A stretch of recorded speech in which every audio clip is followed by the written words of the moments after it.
Welcome to Yesterday, Today, Tomorrow. My name is Mariana Cordier and I am your host. Today we're going to discuss various issues that apply to women and girls, minorities, and children. So to start off, we'll have guests Sandra Martinez Shepard, who is with the Latino American Youth Center. We'll have Delmy Alvayero, who is with SAFE, the Center for Human Trafficking Survivors, and Jose Cadiz, a Community Engagement Office with the University of Maryland. Welcome all of you to the show. I wanted to start with Sandra and talk about the impact that discrimination has, for Latino kids and other minorities. I know we think about and talk about discrimination to adults, but how does that affect our kids?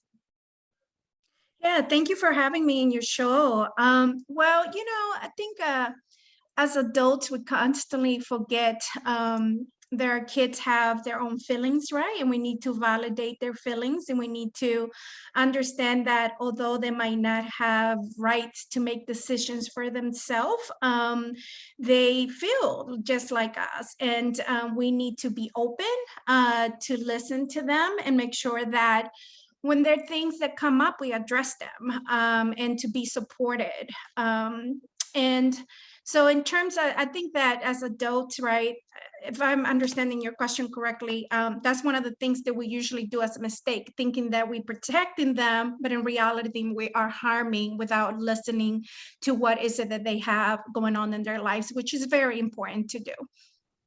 And you run the Latino American Youth Center, which is a great program, and I heard that now you guys have refrigerators, so you can even provide meals. Why don't you tell us a little bit about the program? Yeah, so I am the managing director that oversees programs here in Prince George's County for the Latin American Youth Center, Maryland Multicultural Youth Centers, and we have different programs in the areas of workforce, education, wellness, and also housing. One of the programs that you mentioned came about all the issues that we have with the food insecurity during the pandemic. So we started to immediately address the hunger issue by ordering instant cart deliveries for the families that were facing COVID-19 and couldn't get out of the house. We also start doing food distribution weekly, sometimes once per week and other times 2 per week. Out of that, we have developed new funding sources where right now to bring more capacity to continue to do the food distribution weekly. Even now, after we started seeing the pandemic going down, we are going to see the ripple effects of this for years to come. So that food refrigerator is called Feed the Fridge. It's a refrigerator that is open outside our building that brings fresh meals every single day, that anybody without feeling the any guilt or shame, they can just open the refrigerator, grab their meal with a fork and a knife that is plastic and very sanitary. They can grab their meal and go eat it. It's open to anyone who wants to come. So we have fresh meals every single day. So we try to address those issues that we have seen during the pandemic. I tell you that it broke my heart in one of our food distribution when I saw a young lady picking up a box that she could barely pick up with her little brother. And there was a small watermelon in that box. And then I noticed that the children grabbed the box and went towards the park.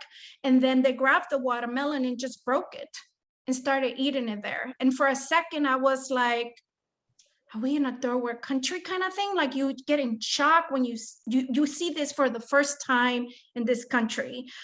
So out of that, it came up the motivation that we have to keep addressing, especially the food insecurity here in Prince George's County. I also noticed that in your programs you have for dealing with children that may not be safe at home. Yes. And with the pandemic, that made things a little bit more serious. What did you What did your organization do to address that? So we have wraparound services, right? So when we address the challenges our students have, we address all the needs that bring the challenge into that youth. So if it's a family that need food, or rental assistance, or their family felt ill, we try to provide all those wraparound services.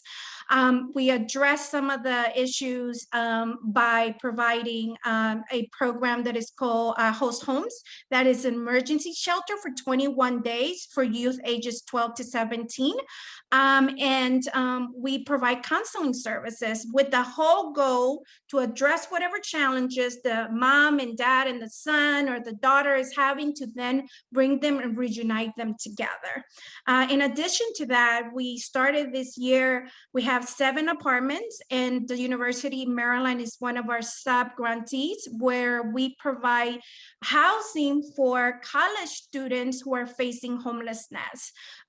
So they can live up to 2 years with us while they're in college, and then we provide also rental assistance as they transition out.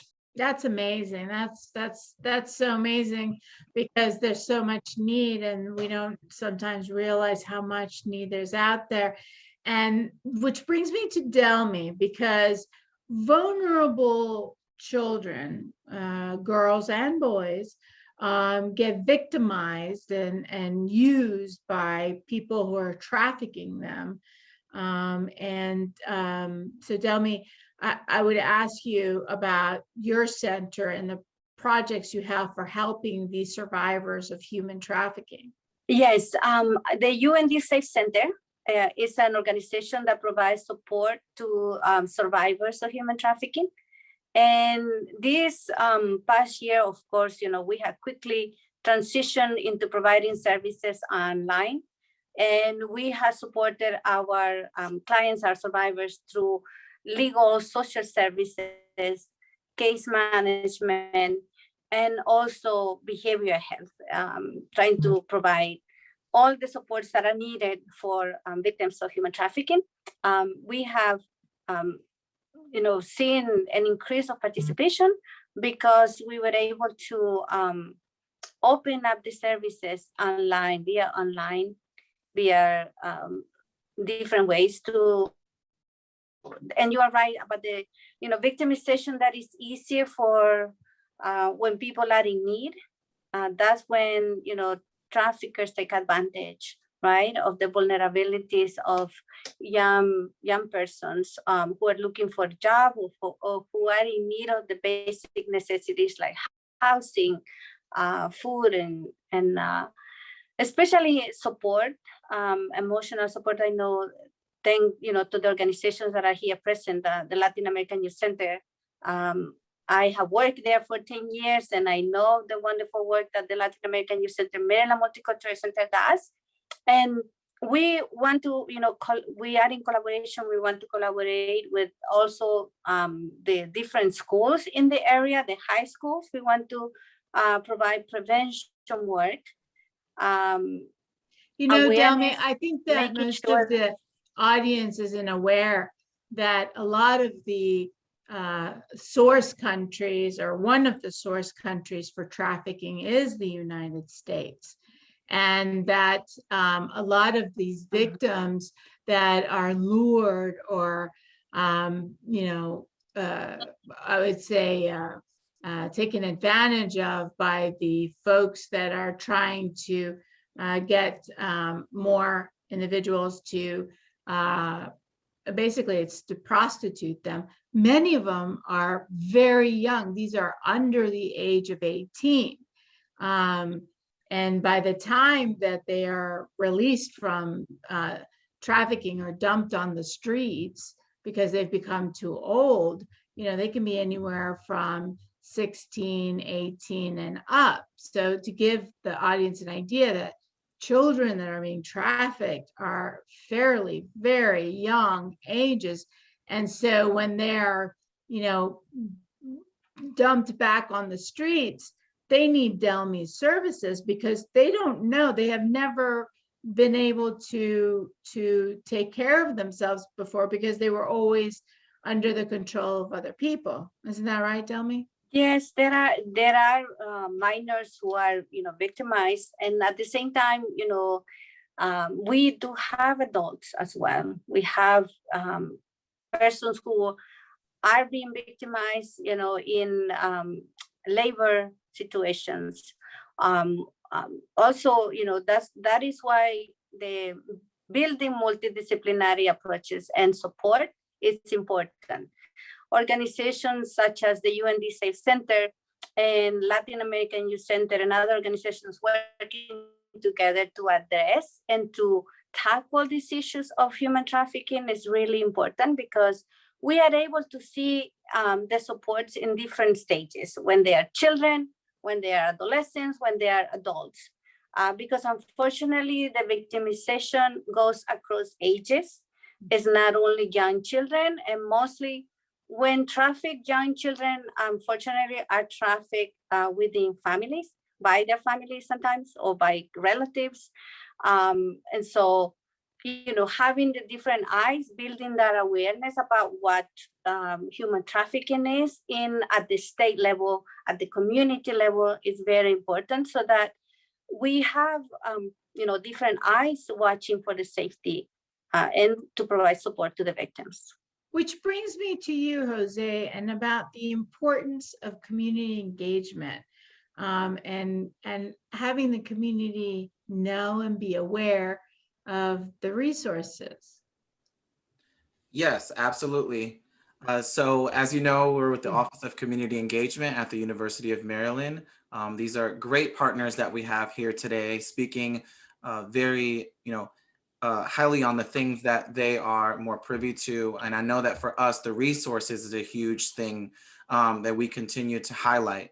Our partnerships with the Safe Center, as well as the Maryland Multicultural Youth Center, continue to be a holistic approach to the audience. So when the Maryland Multicultural Youth Center started to do the distributions, even before the pandemic as well, we were very involved with getting resources out there and also spreading the information, and as well as the Safe Centers, just continuing to spread the information and really being in community with our partners and really looking at the work that they're doing, and thinking about that this is something that's not just exclusively to our community. This is worldwide. This is, the human trafficking is modern day slavery. We've been going through that in this country for a very, very long time and have not continued to look at it as a pandemic as we did with what we've just done, right? This is an epidemic. Human trafficking in this country has been going on for a very long time, and it dates back to slavery. And it also continues to do the work that Sandra is doing with the Maryland Multicultural Youth Center, and highlighting the amazing things that they're doing with the workforce development programs that they have, with the programs that they do with residents, handing out not only food, right, but edible food, giving out quality food, and also giving those individuals a place to be themselves. And that's what the Safe Center does as well, is giving those individuals the resources, but also the confidence, the ability to think of themselves outside of just what they've been through, but what they can achieve and what they're going through the Safe Center's programs. So I just want to commemorate the amazing things that our partners are doing, and just highlight that we are grateful and continue to support them in everything that they do as well. Well, and that was very well said, because, I remember when I used to help out with the National Center of Missing and Exploited Children.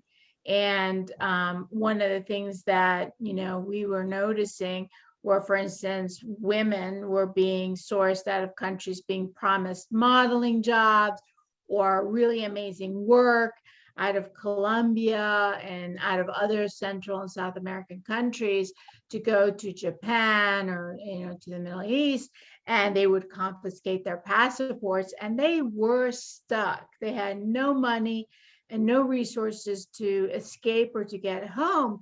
And, it wasn't so nefarious that you would think that at the end of the day, they would end up dead, but they would come back very traumatized, sometimes with many diseases and needed treatment. And it was a horrible thing for them now as a survivor to cope, because there's a little bit of a conflict, because, oh, you were a prostitute, so you should not be entitled to services or help or even protection from the police, because they took into consideration only what activity they were involved in, and not the fact that it was involuntary, that it was forced.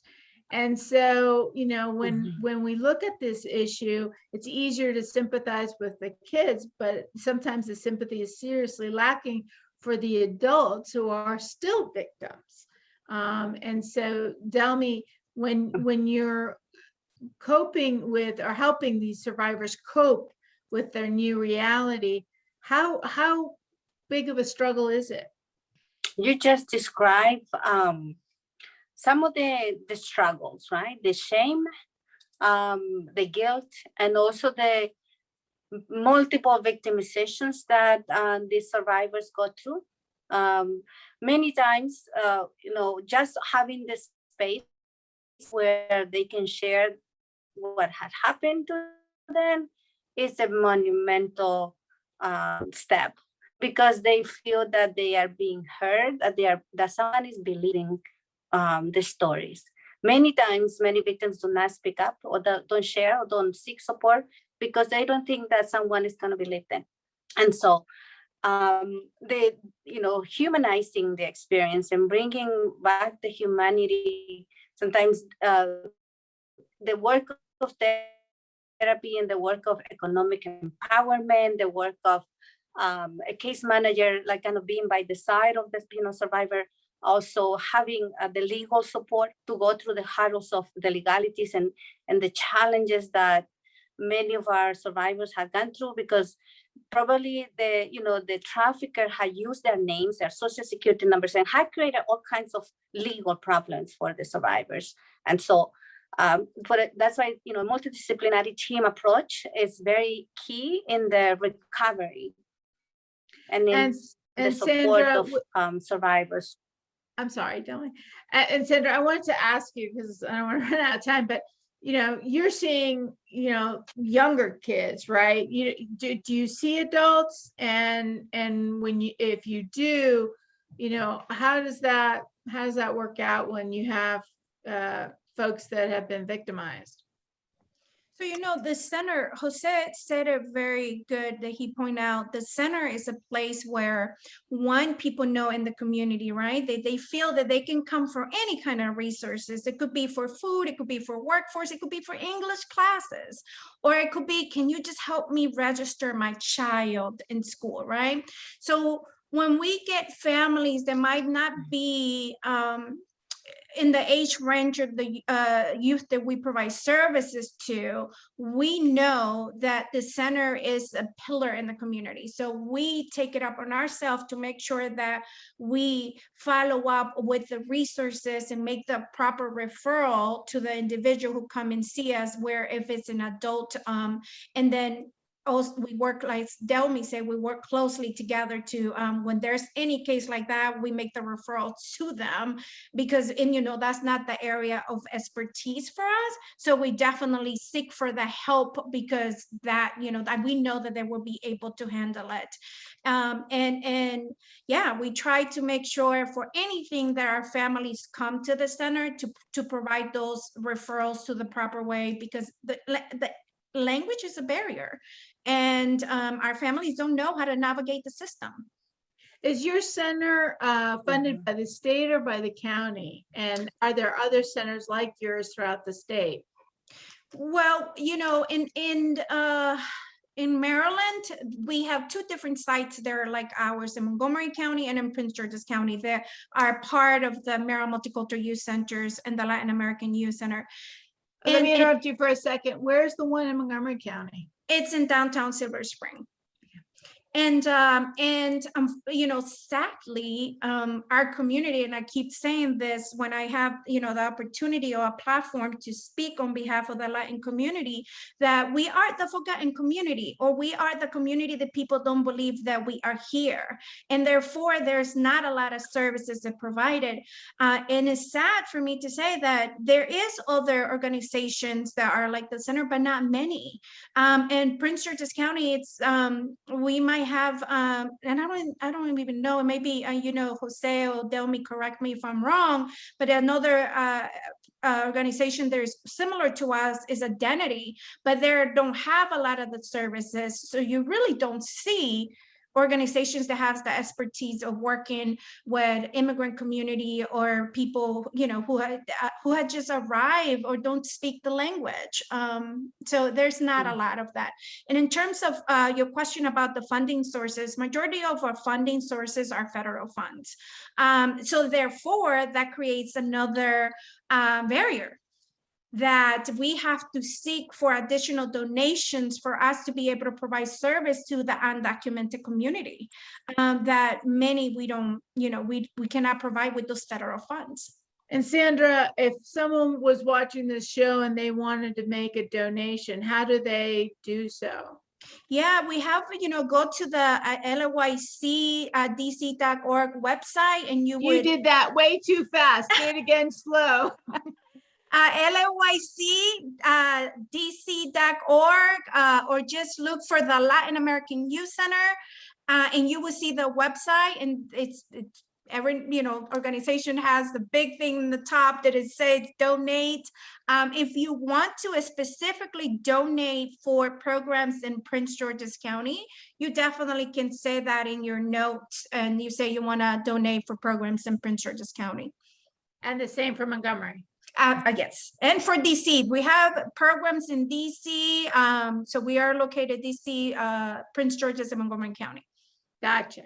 And so say, the fact that community engagement is so critical, what would you say to those in the community that shy away from coming to these centers and organizations? Why should they not do that? So I would say that community engagement has been a pillar to just success for every community, but specific for the Latino community. The Latino community lives within every community. We make so many different, so many different noises, right? Like we're here, you know who we are, right? The Latino community has continued to just evolve past the, as Sandra said, the unseen, right? Or the unheard. But once you get to know just the Latino community anywhere, we're loving, we're always helping each other, we're helping our neighbors, we're helping the community to be better. And what I would say is communities and community centers, just as, you know, MMYC, LAYC, the Safe Center, and so many others have continued to just be a safe space for a lot of Latinos that are not sure of where they are or where they stand in the United States, right? They're looking. What about the Latinos though that are scared to go to one of these centers because they think they might get deported or they may get arrested or they won't be believed? And that is a great question, and that is our reality. That is a reality that so many of Latinos in this country live with every single day. But you can rest assured that once you're in that center, there are so many opportunities for you to see yourself there. There are so many opportunities to see the success that you can have, even if you don't have papers or you're undocumented. There's so many opportunities for engagement and conversations with individuals like Delmy, like Sandra, that will give you so much of their support without judgment or without any bureaucracy at all. Okay, so now I'm going to give you the card questions on the flip side. Sure. What do you say to those who object to helping immigrants who are undocumented, or as they like to say here, illegally? Why should we? I say that this country, look at the foundation of this country. Look at where we were founded, how we were founded. We were founded by immigrants.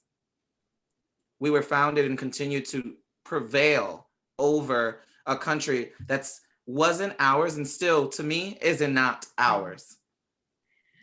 There's indigenous individuals that are embedded in the ground, that the trees that I see every day, that I can see, you know, whenever they wave, those are the natives of this country, the indigenous people of this country waving at me. And I thank them every day for allowing me and my individual family members to come to this country and to say, you know, thank you. Thank you for allowing me to be here and for getting past just so many of the inequities that happen in this country. And I think that, look at yourself as someone that's an outsider. At some point, someone has always felt that way.